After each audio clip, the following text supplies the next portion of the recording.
राधे राधे। ओम नमो भगवते वासुदेवाय नमः। सारे वन भजन प्रेम प्रिय राधे राधे। पार्ट 2। आरस साहित्य में भाषा सरल एवं भाव गंभीर होते हैं। उनके गंभीर भावों को जानने के लिए उनका बार बार अध्ययन करना चाहिए। श्री पंडित गुरुदत्त विद्यार्थी ने, जो अत्यंत मेधावी थे, सत्यार्थ प्रकाश को 14 बार पढ़कर यह लिखा था कि जब मैं इस ग्रंथ को पढ़ता हूँ तब तब नई नई बातें ही मुझको मिलती हैं। इसमें कुछ भी संदेह नहीं है। इस आर्ष ग्रंथ के अध्ययन से पाठकों को पंडित गुरुदत्त जी के समान अमूल्य रत्न मिलेंगे। ऋषि ने अपने समय में वर्तमान किसी भी अनार्ष साहित्य को पठन पाठन में नहीं रखा। उनकी इस पद्धति का अनुसरण किए बिना सत्य ज्ञान की प्राप्ति दुर्लभ है। महर्षि की मान्यताओं पर श्रद्धा रखने वाले भी लेकिन शब्द का सहारा लेकर तद अनुसार नहीं चलते। अतः वे अनार्ष ग्रंथों से बहुत ही भ्रांत धारणाएं प्राप्त कर संदेह युक्त ही रहते हैं। भ्रांत संस्कार सत्य ज्ञान की प्राप्ति में बराबर बाधक बने रहते हैं। गुरुवर विरजानंद जी का यह कहना है, सर्वथा यथार्थ था कि पहले अनार्ष ग्रंथों को यमुना में डाल आओ, फिर मेरे पास पढ़ने के लिए आना। ऋषि ने अनार्ष ग्रंथों के गुणों का कथन एवं अपने समय में विद्यमान बहुत से अनार्ष ग्रंथों को नाम निर्देश पूर्वक दोष युक्त बताया तथा कतिपय वेद विरुद्ध ग्रंथों के वचनों की अपने ग्रंथों में समीक्षा भी की।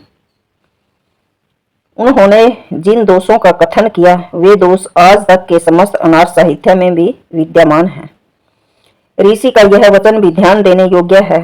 जितना ज्ञान आवश्यक है वह वेद आदि शास्त्रों में उपलब्ध है।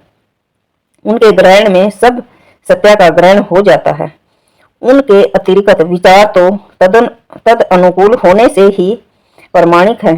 प्रथम आर्ष साहित्य पढ़े बिना तद अनुकूल का ज्ञान कैसे हो सकता है। इसलिए सत्य ज्ञान की प्राप्ति के लिए प्रथम आर्ष ग्रंथ ही पढ़ने चाहिए, यह निश्चित तथ्य है। अभी तक दोषपूर्ण ग्रंथों का तथा उनकी मान्यताओं का बराबर प्रचार हो रहा है। उसको रोकना परम आवश्यक है। यह महर्षि दयानंद तथा प्राचीन आर्ष ग्रंथों के गंभीर अध्ययन तथा उसके प्रचार एवं प्रसार से ही संभव है।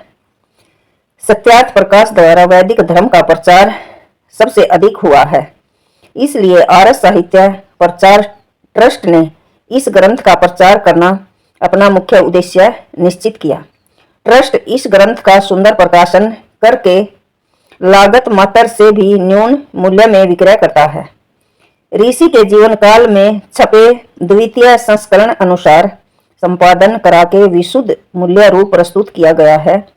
ऋषि के मूल ग्रंथों में कोष्ठक देने तथा ऋषि की इच्छा के विरुद्ध अपने नाम से टिप्पणी चढ़ाने एवं पाठ परिवर्तन करने के पक्ष में हम नहीं हैं। किसी लेखक ने अपने मूल ग्रंथ में किसी अन्य का पाठ परिवर्तन तथा टिप्पणियों में पाठ के विरुद्ध उल्लेख करने का अधिकार आज तक नहीं दिया, तो फिर ऋषि दयानंद के निर्वाण के पश्चात उनकी अनुपस्थिति में इस प्रकार की अनाधिकार चेष्टा करना क्या आत्म विरुद्ध आचरण नहीं है। क्या ऐसे व्यक्ति वेद की ऐश्वर्या नाम ते लोका अंधेन तमसा वृता तास्ते प्रियेतयामी गच्छन्ति ये के चात्महन्यो जनहा। इस व्यवस्था से बच सकेंगे। 12 साल में आर्ष साहित्य प्रचार ट्रस्ट ऋषि के सत्यार्थ प्रकाश संस्कार विधि ऋग्वेद आदि भूमिका ग्रंथों में संपादकों द्वारा किए गए पाठ परिवर्तनों एवं ग्रंथों में पाठ विरुद्ध दी गई टिप्पणियों की बराबर अपने द्वारा संपादित इन ग्रंथों के संपादकीय से युक्ति प्रमाण सहित सविस्तार समीक्षा कर रहा है। किंतु संशोधक इनका उत्तर ही नहीं देते हैं। वे लेख पत्र व्यवहार अथवा परस्पर मिलकर किसी भी रूप में सत्य निर्णय के लिए तैयार ही नहीं हुए। एक स्थान से संक्षिप्त उत्तर इस प्रकार का मिला है कि मैं अपनी कहता रहूं, तुम अपनी कहते रहो। जबकि हमारे ट्रस्ट द्वारा प्रकाशित संस्कार विधि और ऋग्वेद आदि भूमिका ग्रंथों में टिप्पणियों का सविस्तार समालोचना की गई है, जिसका आज तक उत्तर नहीं मिला है। तब तीसरे ग्रंथ सत्यार्थ प्रकाश का भी उन्हीं के द्वारा धार्मिक एवं अशुद्ध टिप्पणियों सहित संपादन किया गया है। उनका यह हट, दुराग्रह और मिथ्या अभिमान नहीं तो और क्या है। इन पाठ विरुद्ध अशुद्ध टिप्पणियां द्वारा संपादक ने पाठकों में संशय और भ्रांता धारण करना ही ठीक समझा, क्योंकि तत्संबंधी भावों को स्पष्ट कथन वहां नहीं होता। टिप्पणी भिन्न स्थानों पर बहुत दूर दूर होती है। टिप्पणियों की समीक्षा उसी प्रकार के भिन्न भिन्न स्थानों पर तो की ही नहीं जा सकती। इसलिए पाठ विरुद्ध टिप्पणियों का एक स्थान पर उत्तर देने के लिए हमको अत्यधिक श्रम करना पड़ा, परिश्रम करना पड़ा। फिर भी टिप्पणीकार ने समीक्षा का उत्तर नहीं मिला। यदि संपादक को ऋषि के लिखे गए ग्रंथों की आलोचना करने की इष्ट है, ऋषि ने कहा है कि भाई सब ने हमारे वेद शास्त्रों को गलत छाप दिया, कुछ ने अपने नाम तक छाप दिया कि सरकार ने अपने भाई जो संस्कृत भाषा थी उसको खत्म कर दिया, जो सत्य थी उसको खत्म कर दिया और झूठ का प्रचार कर दिया। इसलिए मैंने ये ग्रंथ लिखा है। और जहां भी मैंने अपने प्रश्नों का उत्तर मांगा तो पहले तो किसी ने उत्तर ही नहीं दिया।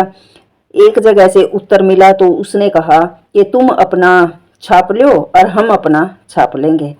तो मैं ऋषि ने कहा भाई ये तो कोई मेरे प्रश्न का उत्तर नहीं है।